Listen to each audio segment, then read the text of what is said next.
आधी तीन म्हणजे आधी फळ अशी आणि आधी मानसी भेटी झाली या संताची पूर्वजन्मी सुकृते जोड केली ती माझी आठवी फळाची आली म्हणून धर्मदेव प्राप्ती निरात्मानेची दृष्टी अनंत पुण्य कोट्यान कोटी ओकळ्या लाभती पाठवाची तरी होय भेटी हरिप्रियाची तर सांगायचं तारीफमध्ये या ठिकाणी हा जो श्लोक घेतलेला आहे या श्लोकाला या ठिकाणी दोन कारण आहेत एक पांडुरंगाची आषाढी वारी आहे त्यानिमित्त या ठिकाणी कार्यक्रम ठेवलेला आहे आणि जे गुरुनाम गुरु मामा साहेब गुरुनाम गुरु लक्ष्मण बाबा आणि पुन्हा काय जे वैद्य बाबा गुरुवर्य वैद्य बाबा यांच्या पुण्यतिथी निमित्त या ठिकाणी हा कार्यक्रम चालू आहे आणि त्या निमित्त मी या ठिकाणी काय हा श्लोक घेतलेला आहे श्रद्धावान लभते ज्ञानम तत्परतयेंद्रिया ज्ञानम लब्ध्वा परम शांतिं अचिरेण अधिगच्छति तर या ठिकाणी जो श्रद्धावान पुरुष आहे तो गुरुच्या समन्वयाने आणि पुन्हा काय श्रवण मनन त्याच्या ज्ञान प्राप्तीच्या साधनाने तो काय या ठिकाणी ज्ञान प्राप्त करून घेतो आणि त्या ज्ञानाने काय या ठिकाणी काय त्याला काय मोक्ष प्राप्त होतो असा या श्लोकाचा काय भाव अर्थ आहे या श्लोकामध्ये साधनाचं साधन सांगितलेलं आहे साधन अनेक असतात साध्य एक असतं अनेक साधनाच्या द्वारा एक साध्य काय प्राप्त केल्या जातं तसं या ठिकाणी साध्य पंढरपुरामध्ये साध्य काय आहे भगवंताचं पांडुरंगाचं दर्शन घेणं हेच काय साध्य आहे आणि साधन काय आहे तर काही लोक अनेक या ठिकाणी काय येतात पण कशाने येतात काही पैदल येतात काही भजन म्हणत येतात काही सायकलीने येतात काही मोटरसायकलीने येतात काही जीपनी येतात काही पुन्हा बैलगाडीने येतात काही घोड्यावर येतात आणि काही काय आहे या ठिकाणी पैदल येतात पुन्हा कसं भगवंताचं भजन म्हणत येतात या ठिकाणी हे साधन काय अनेक आहेत आणि साध्य काय आहे या ठिकाणी काय पांडुरंगाचं दर्शन आहे म्हणून अनेक साधनाच्या द्वारा काय एक साध्य प्राप्त केल्या जातं त्याप्रमाणे या ठिकाणी योगामध्ये साध्य काय निर्विकल्पक समाधी आहे त्या निर्विकल्पक समाधीला अनेक साधना आहेत त्या अनेक साधनाच्या द्वारा काय निर्विकल्पक समाधीला प्राप्त केल्या जातील येम नेम आसन प्राणायाम प्रत्याहार ध्यान धारणा समाधी या 8 अंगाच्या द्वारा काय या ठिकाणी निर्विकल्पक समाधी प्राप्त केल्या जातील तर या ठिकाणी काय हे साधना अनेक आहे अनेक साधनाच्या द्वारा काय एक साध्य काय प्राप्त केलं जातं त्याप्रमाणे व्यवहारामध्ये अनेक साधनाच्या द्वारा एका साध्याला साधन मानून त्या साधनाच्या द्वारा काय अनेक साध्य प्राप्त केल्या जातात व्यवहारामध्ये जसं विहीर खोदायची आहे कशा करता तर पाण्याकरता आपल्याला काय पाणी पाहिजे याच्याकरता काय विहीर खोदल्या जाती त्या खोदण्याकरता त्याला अनेक प्रकारचे काय लोकांच्या द्वारा नोकराच्या द्वारा ते काय खोदल्या जाती आणि अशा अनेक साधनाच्या द्वारा काय खोदल्यानंतर त्याला काय पाणी लागतं पाणी लागल्यानंतर ते पाणी काय आहे साध्य आहे त्या साध्याला साधन मानून काय या ठिकाणी काय ज्वारीचं पीक काढलं जातं बाजरीचं पीक काढलं जातं तांदळाचं पीक काढलं जातं पुन्हा मिरच्याचं पीक काढलं जातं पुन्हा वांग्याचं पीक काढलं जातं पुन्हा बटाट्याचं पीक काढलं जातं पुन्हा टमाटर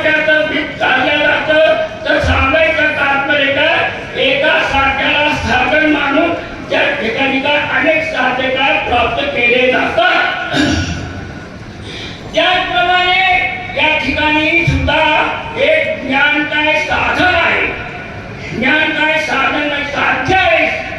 आणि त्या साध्याचं साधन कोण आहे? या ठिकाणी काय निष्काम कर्मयोग आहे, निष्काम भक्ती योग आहे, निष्काम योग अनुष्ठान आहे, निष्काम तप अनुष्ठान आहे. या साधनाच्या काळात आहे काय ज्ञान प्राप्त केल्या जातं, ज्ञान साध्य आहे. आणि त्या ज्ञानाला साधन मानून त्या साधनाच्या द्वारा या ठिकाणी काय मोक्ष प्राप्त केल्या जातो. म्हणून या श्लोकामध्ये काय ज्ञानाने काय मोक्ष प्राप्त होतो असं या श्लोकामध्ये काय सांगितलेलं आहे. काय ज्ञान हे या ठिकाणी काय साधन आहे, साध्य आहे. आणि त्या ठिकाणी काय साधन कोणते आहेत? तर निष्काम कर्म, निष्काम भक्ती योग, कोणाला निष्काम अयोग अनुष्ठान आणि निष्काम काय आहे तर अनुष्ठान याच्या द्वारा काय ज्ञान प्राप्त केल्या जातं. आणि त्या ज्ञानाला साध्य म्हणतात या ठिकाणी काय मोक्ष प्राप्त केल्या जातो. असं जे निष्काम कर्मयोग आहे, निष्काम भक्ती योग आहे, त्याचप्रमाणे निष्काम अयोग अनुष्ठान आहे, निष्काम तप अनुष्ठान आहे. त्याच्या द्वारा काय अंतःकरण काय शुद्ध होतं. आणि अंतःकरण शुद्ध झाल्यानंतर तो मुमुक्षु पदाला काय आहे तो प्राप्त होतो. मुमुक्षुचं लक्षण काय आहे?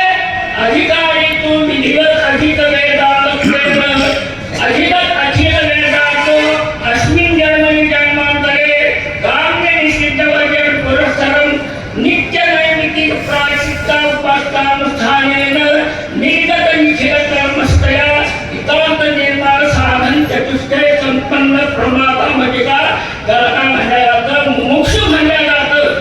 ज्याचं अंतःकरण शुद्ध झालेलं आहे त्याला काय मुमुक्षु म्हणलं जातं. नैष्कर्म्य सिद्धीमध्ये मुमुक्षुचं लक्षण सांगितलेलं आहे. नित्य कर्मानुष्ठानात धर्म उत्पत्ती, ततः पापहानी, ततः चित्तशुद्धी, ततः संसार याथात्म्य बोधः, ततः वैराग्यम, ततः मुमुक्षुत्वम, ततः तदन्वेषणम, ततः सर्वकर्म संन्यासः, ततः योग अभ्यासः, ततः चित्तस्य प्रणवतः, ततः तत्त्वमस्यादि वाक्य ज्ञानम, ततः अविद्याच्छेदः. अविद्याचा छेद झाला म्हणजे अविद्या नाही झाल्यानंतर काय तुम्हाला या ठिकाणी काय मोक्ष प्राप्त होतो. जोपर्यंत अविद्या आहे तोपर्यंत तुम्हाला ज्ञान प्राप्त होत नाही. आणि ज्ञान प्राप्त नाही झालं तर तुम्हाला काय मोक्ष प्राप्त होत नाही. म्हणून या ठिकाणी काय हे मुमुक्षुचं लक्षण सांगितलेलं आहे. तुकाराम महाराज मुमुक्षुचं लक्षण सांगतात. काय उद्धार पावेल, काय कृपा करील नारायण, ऐसे सांगा संतजन. संतजन समाधान उत्तम आहे. किंवा उसामेची हेती वाटी जेथे भेटे तयासी देव कृपा करील काय काय लाज राखील. किंवा काही ऐशी दशा येईल माझ्या अंगा चित्त पांडुरंगा धुर कसे ना. किंवा काही ऐशी भाग्य नाही का लहाता होईन अवघे देखे जन ब्रह्मरूप. किंवा नाथ महाराज या ठिकाणी काय मुमुक्षुचं लक्षण सांगतात. नित्यमुक्त अव्यय, त्या नित्यमुक्त अव्यय त्याचा स्वभाव पहावं, त्याचा लागला जड भाव आण आठवं नाही. नित्यमुक्त असा जो माझं स्वरूप आहे ते जाणण्याकरता मला काय या ठिकाणी काय धड भावना झालेली माझ्या अंतःकरणामध्ये. दुसरं मला काही आठवत नाही. ऐशी जाणवायची अवस्था त्याला घडते जिज्ञासा. अशी काय जाणण्याची जी काय अवस्था आहे त्याला काय जिज्ञासा म्हणल्या जातं. माझे प्राप्तीसाठी सर्वतः पंडित मान्यता तो नेघे. हे सांगतात की माझ्या प्राप्ती करता तो पंडिताची काय मान्यता तो काय या ठिकाणी काय इच्छा तरी करीत नाही असं या ठिकाणी काय मुमुक्षुता लक्षण सांगितलेलं आहे. असा जो मुमुक्ष आहे तो काय ज्ञान प्राप्त करण्याकरता काय योग या ठिकाणी म्हटला जातो. काही मुमुक्षु दुसऱ्या साधनाने काय ज्ञान प्राप्त करतात. दुसरं साधन कोणतं आहे?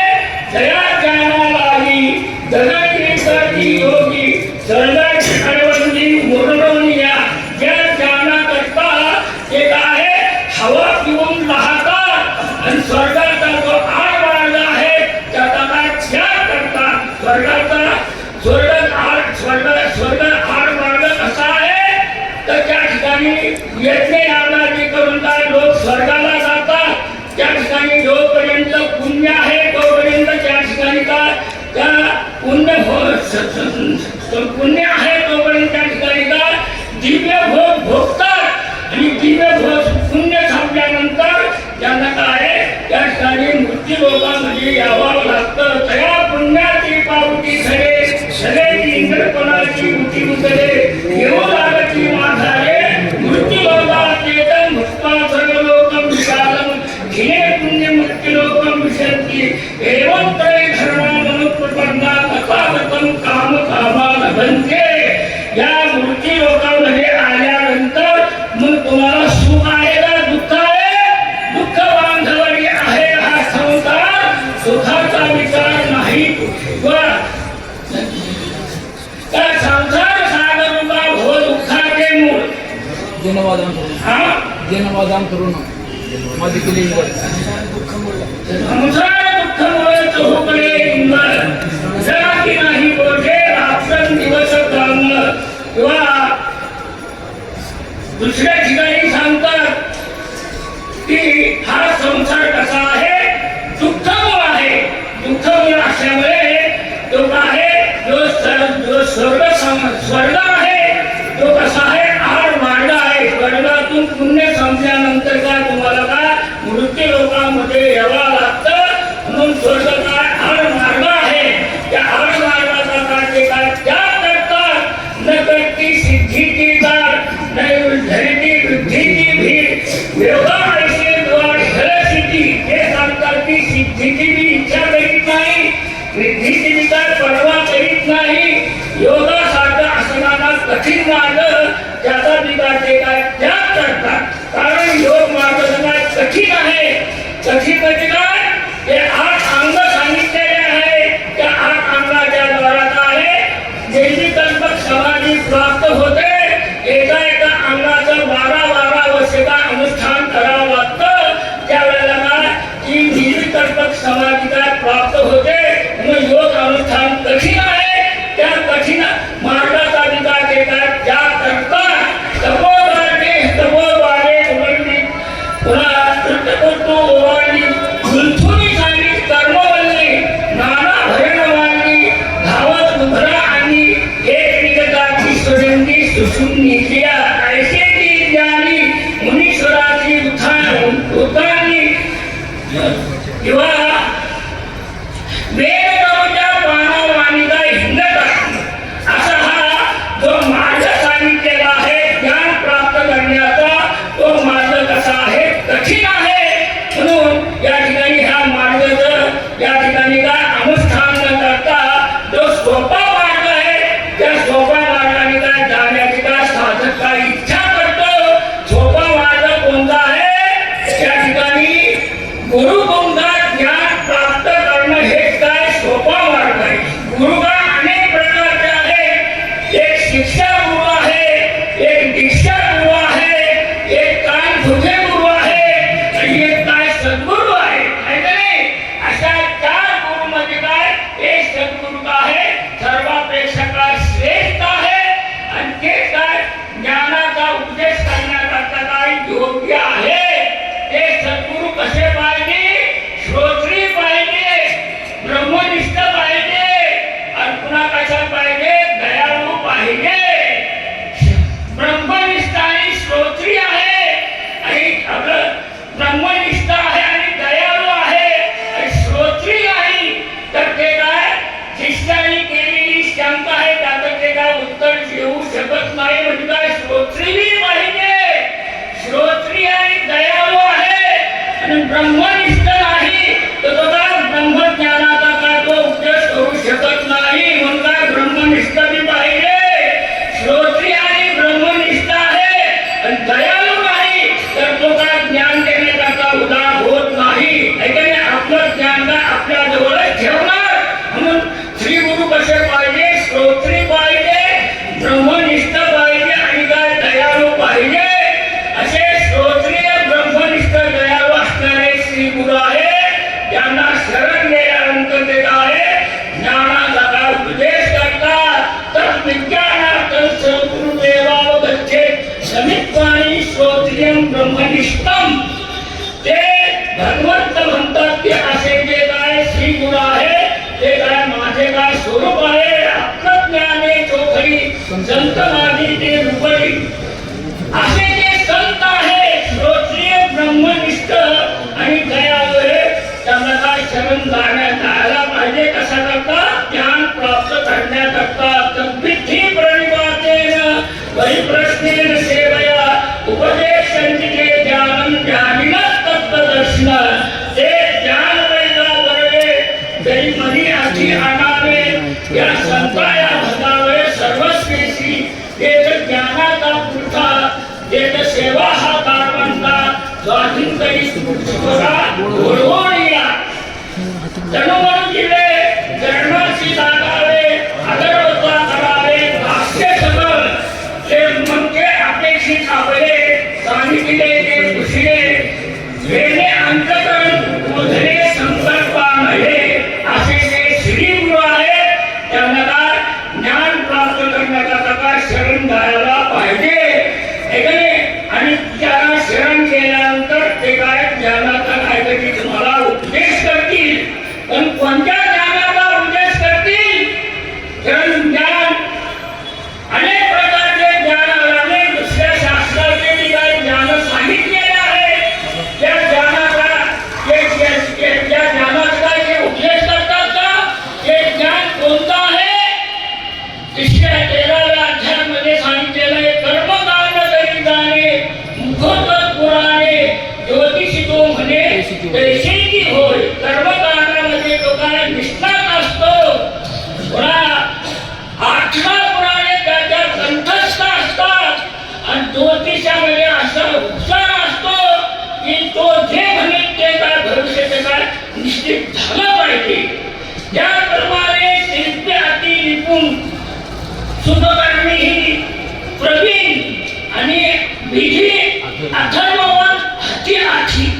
ते सांगतात की त्या शिल्पशास्त्रामध्ये तो काय प्रवीण असतो आणि कुणाला पाकशास्त्रामध्ये सुद्धा काय चतुर असतो. चतुर कसा असतो. त्या ठिकाणी कसे कसे पदार्थ बनायचे हे त्याला माहीत असतात. त्या खीर कशी बनवायची, भजे कसे बनायचे, पुन्हा चक्का कसा बनायचा, गुलाबजामून कसे बनवायचे असं त्याला काय तो काय पाकशास्त्रामध्ये काय निष्ठात असतो. म्हणून शिल्पी अतिनी सुखकर्मी ही प्रवीण आणि विधी अथर्व हाती हाती म्हणजे काय अथर्व शास्त्राचे ते काय जारण मारण आणि काय विवेचन आहे ते काय त्याच्या हस्तगत झालेले असतात. कोटी नाही खेळे भारत जरी म्हणले अगम अगमिले मूर्त होती. ते सांगतात की कालशास्त्रामध्ये काय निपुण असतो. पुन्हा भारत महाभारत त्याच्या काय पाठक झालेलं असतं आणि मंत्रशास्त्र ही काय त्याच्या अधीन झालेलं असतं. त्याप्रमाणे तप नाही असं जे शास्त्र आहे त्या शास्त्राचं जे काय ज्ञान आहे ते ज्ञान काय काही लोक काय प्राप्त करतात. परंतु जे शास्त्राचं जे ज्ञान आहे ते ज्ञान काय यथा योग्य नाही. व्याकरणी शोधरा तरीही अखी वाढा आत्मज्ञानी पुन्हा जाग्यात होतो. तो काय व्याकरणामध्ये काय प्रवीण असतो, तर्कामध्ये काय चतुर असतो.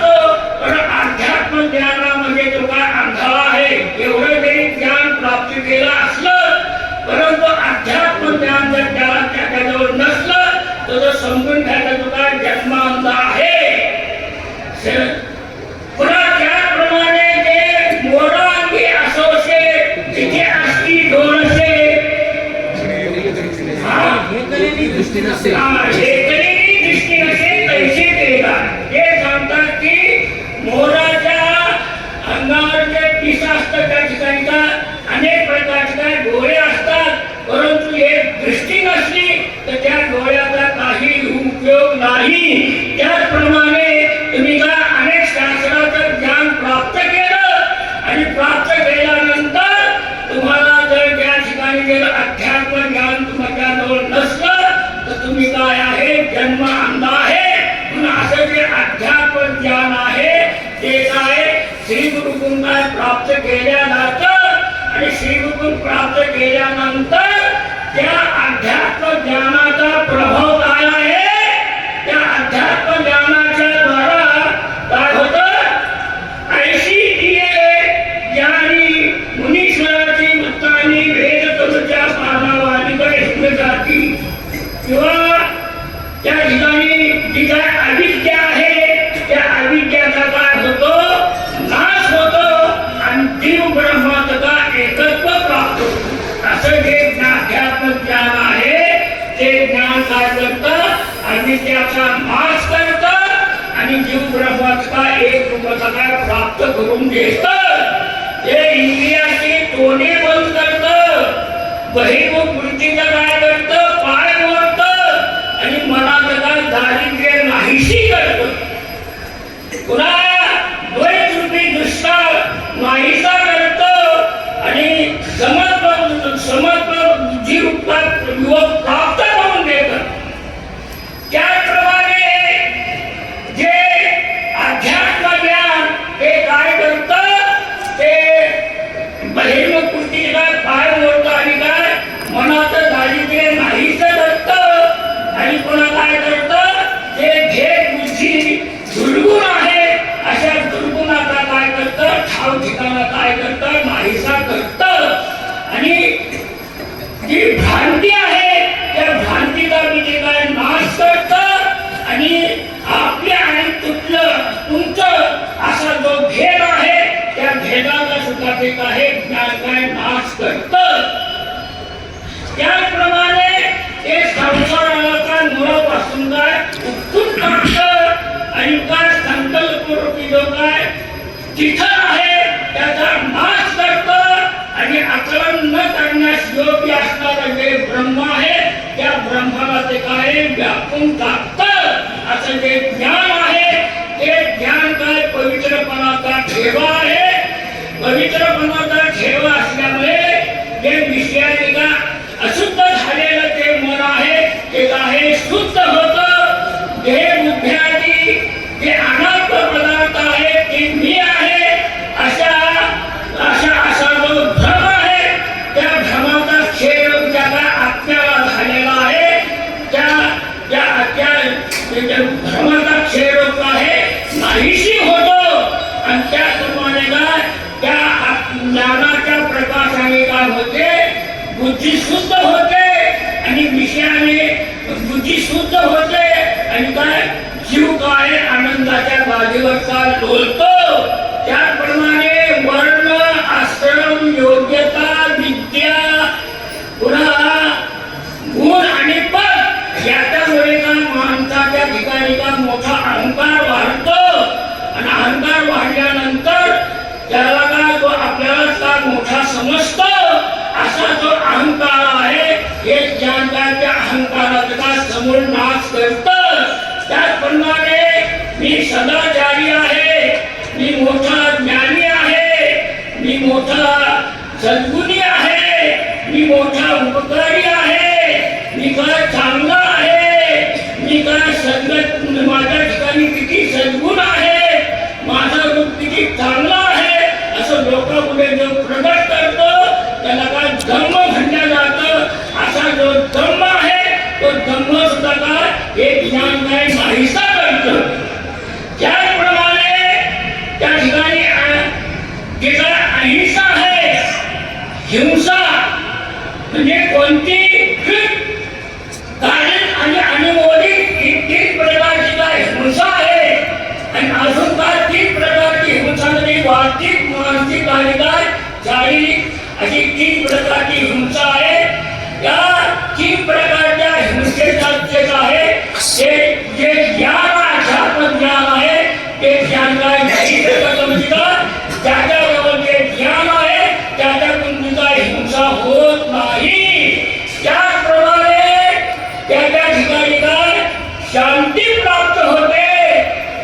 शांती, जसं आपले मारुती बाबा त्यांच्या ठिकाणी काय शांती आहे, ती शांती काय बाहेरच्या विकाराने काय विकृत केली जात नाही आणि आजच्या विकाराने सुद्धा काय विकृत केली जात नाही. तिला काय म्हणल्या जातं, शांती म्हणल्या जातं. अशी जी शांती त्या ज्ञानाच्या द्वारा हे प्राप्त होते. व ही शांती कोणाजवळ होते? नाथ महाराजाजवळ शांती होते.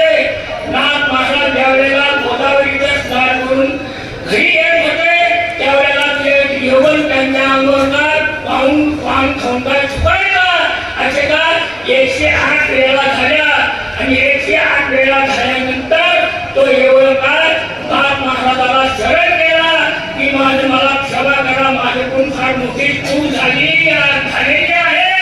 नाथ महाराज म्हणले तुझी काय चूक झाली नाही, मला काय तुझ्यामुळे काय गोदावरीचं 108 वेळा काय स्नान झालं आणि 108 वेळा काय माझ्याकडून हरिपाठ म्हणण्या गेलेला आहे.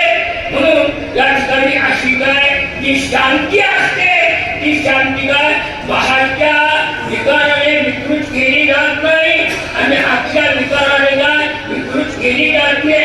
अशी काय या ठिकाणी काय त्या ज्ञानाच्या द्वारा काय शांती प्राप्त होते आणि कोणाला अंतःकरण सुद्धा काय सरळ होतं.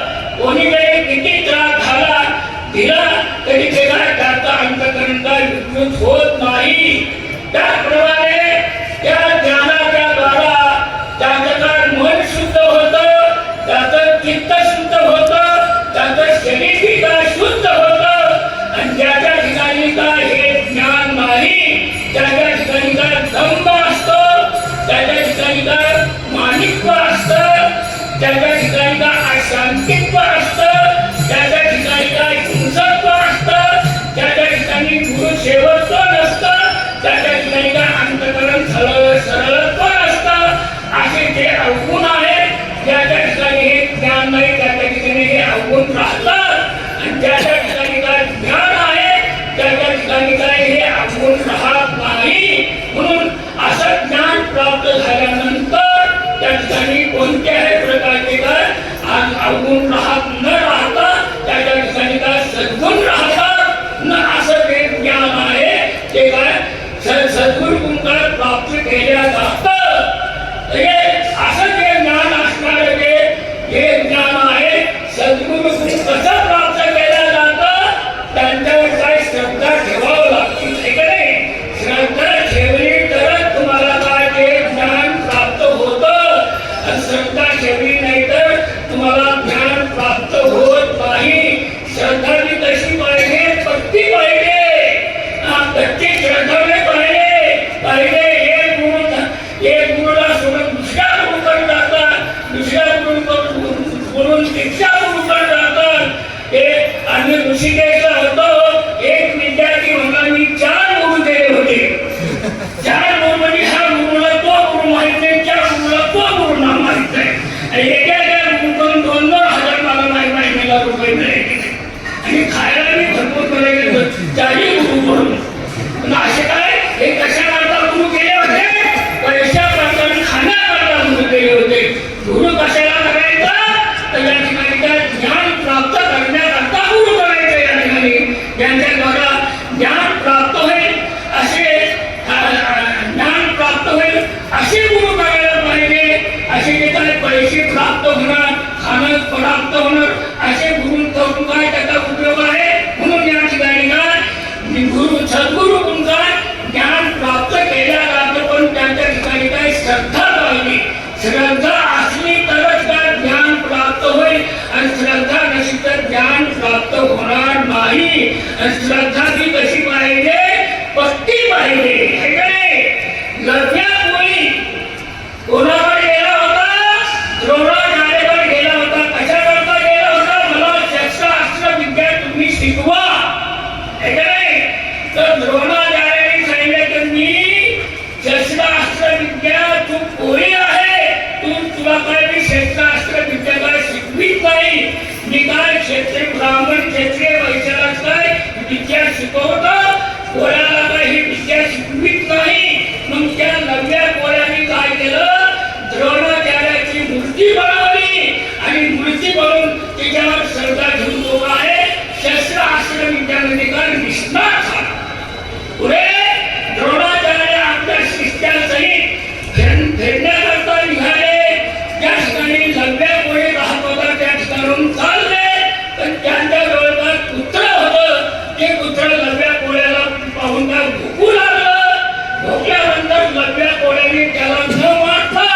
बाणाने त्या ठिकाणी तोंड बंद केलं.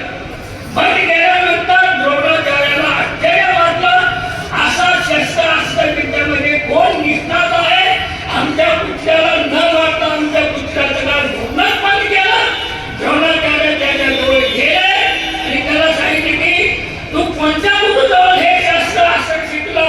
तुम्हाला की द्रोणाचार्य कुठे द्रोणाचार्य? ते द्रोणाचार्याची बनवलेली मूर्ती दाखवली. मग द्रोणाचार्याला आश्चर्य झालं आणि त्याच्या डोक्यावर हात ठेवला आणि म्हणाले की अशी काय भक्ती श्रद्धा पाहिजे तरच काय ज्ञान प्राप्त होतं. अथवा दुसरं उदाहरण, ज्यावेळेला तुकाराम महाराज वैकुंठाला गेले, वैकुंठाला गेल्यानंतर त्यांचे पट्ट शिष्य होते.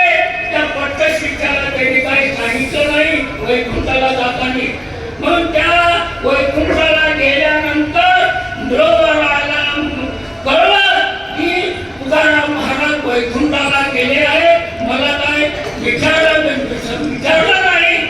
म्हणून त्या नरोवराने का त्या ठिकाणी का अन्न आणि पाणी सोडून का त्या ठिकाणी का अनुष्ठान का आरंभ केला. आणि अनुष्ठान आरंभ केल्यानंतर 21 दिवस झाले आणि 21 दिवस झाल्यानंतर त्या ठिकाणी भगवंत त्या ठिकाणी आले आणि भगवंत मिळवणार आल्यानंतर मी तिन्ही लोकांचा मालक तुझ्या पुढेला उभा राहिलेला आहे, मला डोळे उघडून तू पहा. मिळवणाऱ्या म्हणतात येथे चलागी बोलाविले कोणी राखिल्यावर तुम्ही आवाज शिका. तुका मिळा म्हणे आम्ही ओळखोती देवा, तुझे आता धावा करी कसे. मग भगवंताला पुन्हा परत जावं लागलं आणि जाऊन काय पुन्हा त्या ठिकाणी त्या आपल्या तुकाराम महाराजाला त्यांना त्या नरोवराला पाठविलं आणि तुकाराम महाराजांनी त्या ठिकाणी आल्यानंतर का नरोवराला काय दर्शन दिलं. तर काय श्रद्धा कशी पाहिजे, अशी 35 श्रद्धा पाहिजे. 35 श्रद्धा असले तर काय फक्त काय फळ मिळतं आणि 35 श्रद्धा नसलं काय फक्त फळ मिळत नाही. त्याच्याकरता श्रद्धा त्या ठिकाणी काय आपल्याला ज्ञान प्राप्त करून ठेवायचं आहे. त्याकरता आपल्या काय श्रद्धा कशी पाहिजे, भक्ती पाहिजे, तरच आपल्याला त्या ज्ञान काय या ठिकाणी काय प्राप्त होईल. व तिसरं उदाहरण आहे. तिसरं उदाहरण कोणतं आहे? ज्या वेळेला राजा आणि प्रधान फिरण्याकरता निघाले, फिरत दूर गेले. त्या ठिकाणी गेल्यानंतर त्या ठिकाणी राजाला तहान लागली, परंतु त्या ठिकाणी का तळ होतं तळ, पण त्या तळेला का अनेक दिवसापासून काय पाणी नव्हतं. पाणी नसल्यामुळे त्या ठिकाणी काय राजाला काय पाणी मिळालं नाही. राजा प्रधान बसला होता, प्रधानाच्या काय मांडीवर डोकं ठेवून त्या ठिकाणी काय निद्रा घेऊ लागला. निद्रा घेत असताना त्या ठिकाणी एक झाड होतं, त्या झाडावर एक मादी आणि काय नर त्या ठिकाणी काय आपसमध्ये त्यांचा काय संवाद चालला. काय संवाद चालला? या तळ्याला ज्याला पाणी पाहिजे असेल, या तळ्याला पाणी यावं असं ज्याला वाटत असेल, त्याने काय या राजाचं शीर काढायचं आणि शीर काढून त्याचं काय रक्त या तळ्यामध्ये सांगितलं टाकल्यानंतर त्या तळ्याला काय भरपूर पाणी. परंतु शीर काढल्यानंतर राजाचा म्हणून नाही. मग त्याने सांगितले की या ठिकाणी वनस्पती आहे, त्या वनस्पतीचा रस त्या शिराला झाडाला शिर लावून लावला तर ते काय पुन्हा जसं तर पहिलं जसं आहे तसं त्याच्या कंदात होणार. त्या प्रधानाने काय परीक्षा करण्याकरता आपलं काय अंगुली काटल्यानंतर ती वनस्पतीचा रस लावला, ती अंगुली जशी पहिली होती तशी काय ती अंगुली झाली. मग तो प्रधान काय झाला, त्या राजाच्या छातीवर बसला आणि राजाच्या छातीवर बसला आणि तलवार घेतली. राजाचं काय शिर काटू लागला, पण राजा काही बोलला नाही. नंतर शिर काढल्यानंतर त्या शिरातून निघालेलं जे काय रक्त आहे ते काय तळ्यामध्ये काय शिंपडल्यानंतर तळ पाण्याने काय भरलं, वर पाणी वाहू लागलं. नंतर ते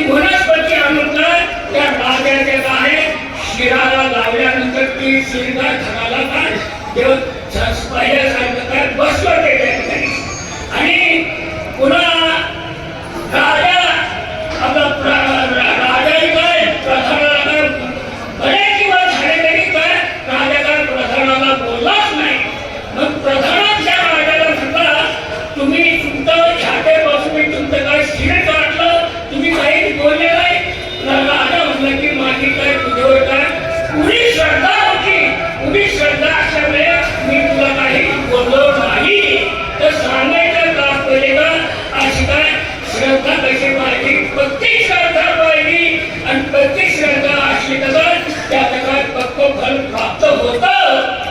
काही ठिकाणी श्रद्धा आहे चिकित्सक असती, काही ठिकाणी श्रद्धा अचिकित्सक असती. चिकित्सक श्रद्धा कशाला म्हणतात? ज्या वेळेला इंद्र आणि काय वरून काय कोणाकडे गेले? प्रजापतीकडे गेले आणि प्रजापतीकडे गेल्यानंतर त्यांना काय साष्टांग नमस्कार केला आणि साष्टांग नमस्कार केल्यानंतर प्रजापतीने सांगितले की कशा करता आले? ते म्हणाले की आम्ही ब्रह्मज्ञान प्राप्त करण्याकरता या ठिकाणी आलेलो आहे. तो प्रजापती म्हणाला की ब्रह्मज्ञान काय बाजारचा भाजीपाला आहे? कोणी उठून शेती आणा. अरे या ठिकाणी भाषा लागती त्याला ब्रह्मज्ञान प्राप्त होतं. तुम्ही या माझ्या आश्रमामध्ये 1 वर्ष तपानुष्ठान करा. आणि तपानुष्ठान केल्यानंतर काय तुम्ही माझ्याकडे या, मग तुम्हाला मी काय ब्रह्मज्ञानाचा उपदेश करतो. मग ते काय 1 वर्ष त्यांच्या आश्रमामध्ये राहिल्यानंतर पुन्हा विरोचनाने काय इंद्र काय पुन्हा प्रजापतीकडे गेले आणि गेल्यानंतर त्यांना साष्टांग नमस्कार केला आणि सांगितले की तुमच्या म्हणण्याप्रमाणे तुमच्या आश्रमामध्ये का आम्ही का 1 वर्ष तपानुष्ठान केलेलं आहे. तुम्ही आम्हाला काय आता ब्रह्मज्ञानाचा काय उपदेश करा. मग प्रजापतीने सांगितलं की हा देह आत्मा आहे.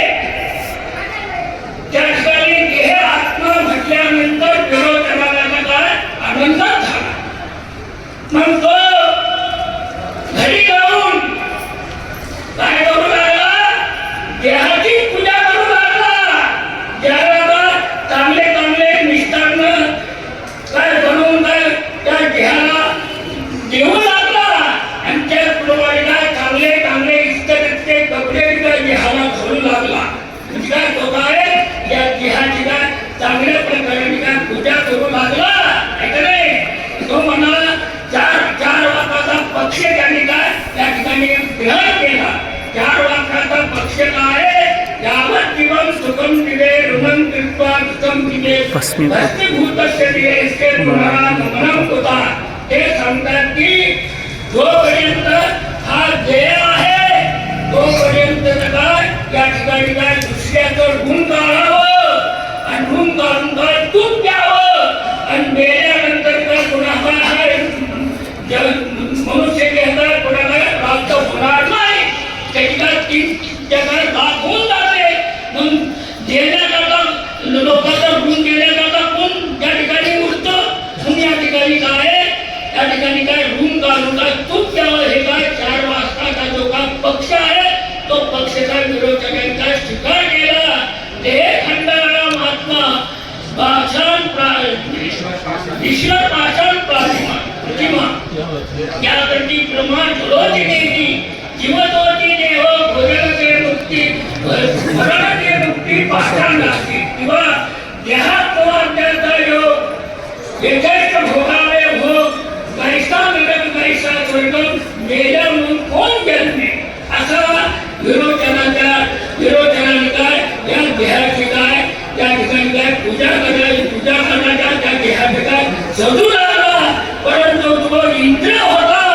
इंद्राला ते काय पटलं नाही. देह कसा आहे नाशवान आहे. देहा नाशिवंत मलमूत्राचा माझा घरी चरण घातले कर्मविवेकाचा माझा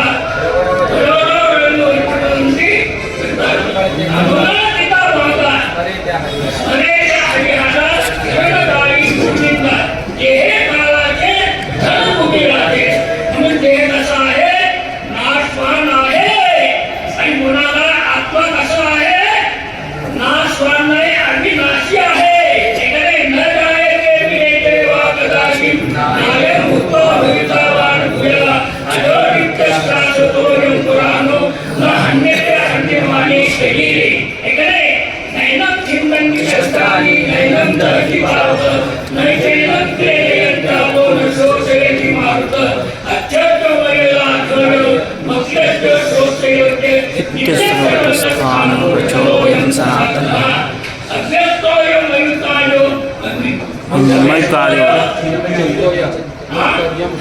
अभ्यस्तोयो मणिकायो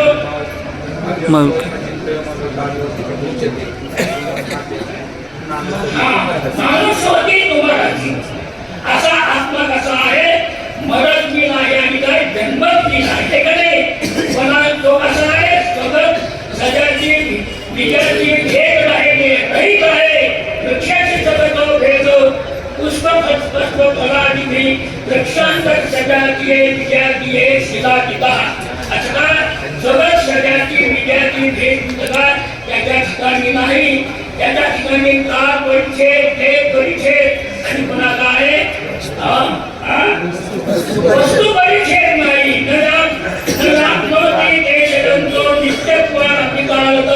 न वस्तुतोपि सर्वात्म अनंतं ब्रह्मणि स्थिता, त्या ठिकाणी वस्तू परिच्छेद नाही, काल परिच्छेद नाही आणि पुन्हा वस्तू परिच्छेद नाही, देह परिच्छेद नाही, काल परिच्छेद नाही, अशा तीन परिच्छेदाने आहे रहित आहे, असा आत्मा आहे, देह होऊ शकत नाही असं प्रजापती मुलेला इंद्राने काय विवेचन केलं आणि इंद्राने मग काय आपलं प्रजापतीने काय त्याच्यावर काय डोक्यावर हात ठेवला आणि त्याला आशीर्वाद दिला की तू काय ज्ञान प्राप्त करण्याकरता काय योग्य अधिकारी आहे, असं काय याला काय चिकित्सा ज्ञान म्हणलं जातं. आणि चिकित्सा ज्ञान कशाला म्हणलं जातं, गुरुने ज्ञानाचा उपदेश केल्यानंतर त्या ठिकाणी कोणत्याही प्रकारची चिकित्सा करायची नाही, हे ज्ञान प्राप्त झाल्यानंतर काय काय काय काय प्राप्त होणार अशी कोणत्याही प्रकारची त्या ठिकाणी काय चिकित्सा करायची नाही. पुन्हा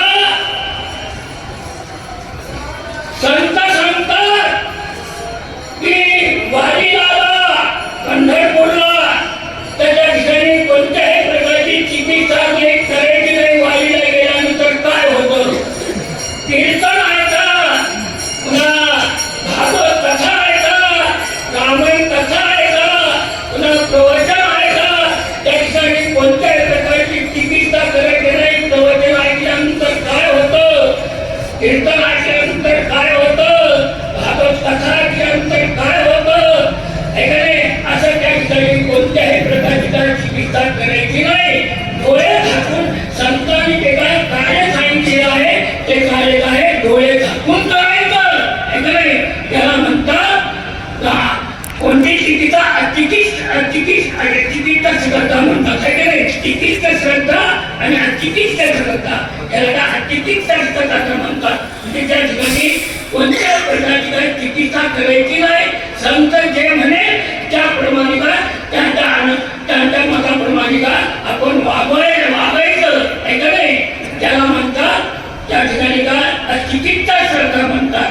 त्याचप्रमाणे श्रद्धावान भवते दानं तत्परस्तेंद्रिया, त्या ठिकाणी काय श्रवण मनन आणि निधिध्यासन हे करण्याकरता त्या ठिकाणी काय तत्पर पाहिजे, श्रवण करण्याकरता त्या ठिकाणी कथा चाललेली आहे, कीर्तन चालू आहे, पुन्हा काय प्रवचन चालू आहे, ते ऐकत असताना त्या ठिकाणी काय एकाग्र मनाने ते काय श्रवण केलं पाहिजे. नाही तर काही लोक या ठिकाणी श्रवण करतात परंतु या ठिकाणी कुलपावा धडकी देतात की मी काय कुलूप लावून आलो पण ते उघडायला कसा येईल तुझी कुलपाला काय झटके देतात. तर असं श्रवण म्हणून त्याच्या चांगलं श्रवण नाही का, श्रवण चांगल्या प्रकारे झालं पाहिजे. श्रवण जर चांगल्या प्रकारे झालं, तुम्ही जर चांगल्या प्रकारे श्रवण केलं तर तुम्हाला काय घर बसल्या काय मोक्ष प्राप्त होईल, किंवा जी वस्तू पाहिजे ती वस्तू तुम्हाला प्राप्त होईल. स्वर्ग पाहिजे असेल तर स्वर्ग प्राप्त होईल. श्रवणे पापे जाती धर्मधरी उन्नती स्वर्ग राज्य संपत्ती शेती आहे. चांगलं जर श्रवण केलं तर तुम्हाला काय स्वर्ग प्राप्त होईल आणि चांगलं श्रवण केलं तर तुम्हाला काय मोक्ष बी प्राप्त होईल. एक मनाचा मारू न करता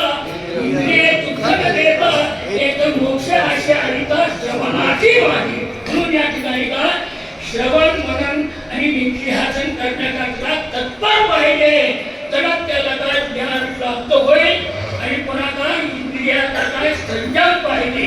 इंद्रियाचा संयम असला तरच तुम्हाला काय ज्ञान प्राप्त होईल. इंद्रियाचा संयम नसला तर तुम्हाला काय ज्ञान प्राप्त होणार नाही. असं महाभारतामध्ये एक उदाहरण आहे. कोणतं उदाहरण आहे? व्यासाने एक श्लोक लिहिला आहे. माता स्वस्ता बहित्रावा न विविक्तासनो भवेत्. बलवान इंद्रिये रामो विद्वांसम अपि कर्षति. तर या ठिकाणी हा श्लोक लिहिलेला आहे. त्या ठिकाणी जैमिनी व्यासाला प्रश्न करतात, तुम्ही हा जो श्लोक लिहिलेला आहे या ठिकाणी अतिपद घालू नका, नातीपद घाला. विद्वानाला इंद्रिय काही करीत नाही. तुम्ही या ठिकाणी काय करा? नातीपद घाला. नातीपद घालून नातीपद घाला. त्या इंद्रिया विद्वानाला इंद्रिय काही करीत नाही. की व्यासी म्हणाले त्या पाच गोष्टी त्याला बाहेरून फिरून घेतो. तोपर्यंत तू त्या ठिकाणी काय त्या संथावर व्यासी काय निघून गेल्यानंतर त्या ठिकाणी त्या दिवशी काय 5 वाजण्याची वेळ होती. झिमझिम पाऊस पडत होता आणि त्या पर्णकुटीच्या आश्रयाला एक काय अप्सरासारखी सुंदर स्त्री काय पावसामध्ये भिजत होती. ते जैमिनी पाहिलं आणि पाहिल्यानंतर त्या तिला म्हणाले, बाई तुम्ही त्या पावसात का भिजता? तुम्ही आतमध्ये या. ती बाई काय आतमध्ये आली. आल्यानंतर तिला जैमिनी प्रश्न विचारला, तुम्ही त्या ठिकाणी कशा आले? तुमचं येण्याचं कारण काय आहे? ती म्हणाली, माझे काय लग्न झालेलं नाही. मी आता वर प्राप्त करण्याकरता या ठिकाणी काय तपश्चर्या करण्याकरता काय मी या ठिकाणी आलेली आहे. जैमिनी म्हणाला, माझंही लग्न झालं नाही. तुम्ही जर मला वैध असले तर झालं ताण. ती अप्सरा म्हणाली की माझी एक आड आहे. काय आड आहे? मला तुमच्या पाठीवर बसून या पर्णकुटीला 5 काय प्रदक्षिणा घातल्या तर तुम्हाला मी काय होईल. तो म्हणाला काय 5 काय 10 प्रदक्षिणा तिला पाठीवर घेतलं. पाठीवर बसवल्यानंतर तिला त्याच्या दाढीला लगाव केला. जसं घोड्यावर बसल्यानंतर जसं घोड्याच्या पोटाला टाचाने मारतात तसे त्याच्या पोटाला टाचाने मारू लागली ती. अशी 3 प्रदक्षिणा झाल्यानंतर तो काय थकला आणि थकल्यानंतर त्या ठिकाणी काय तिथं काय मुख पाहावं म्हणून असं पाहायला गेलं की ते व्याधी होते. गाडीवाले शेतावाले उतरले आणि उतरल्यानंतर त्या ठिकाणी काय जैमिनीला सांगितलं कसं नाभीपद घालायचे का अतिपद घालायचे श्लोकामध्ये अतिपद काही सांगायचं तात्पर्य त्या ठिकाणी काय इंद्रियाचा काय संयम पाहिजे, श्रद्धावान पाहिजे, पुन्हा काय त्या ठिकाणी श्रवण मनन करण्याचा काय तत्पर पाहिजे आणि मला इंद्रियाचा संयम पाहिजे. त्यावेळेस काय सद्गुरू काय ज्ञान प्राप्त केल्या जातात. आणि ज्ञान प्राप्त केल्यानंतर त्या ठिकाणी काय तुम्हाला काय घर बसल्या काय मोक्ष प्राप्त होतो. आपला समय बी झालेला आहे. कुंडलिका वरदे हरिभक्त श्री ज्ञानदेव की जय. ज्ञानेश्वर महाराज की जय. महाराज की जय. सद्गुरु स्वरूप महाराज की जय.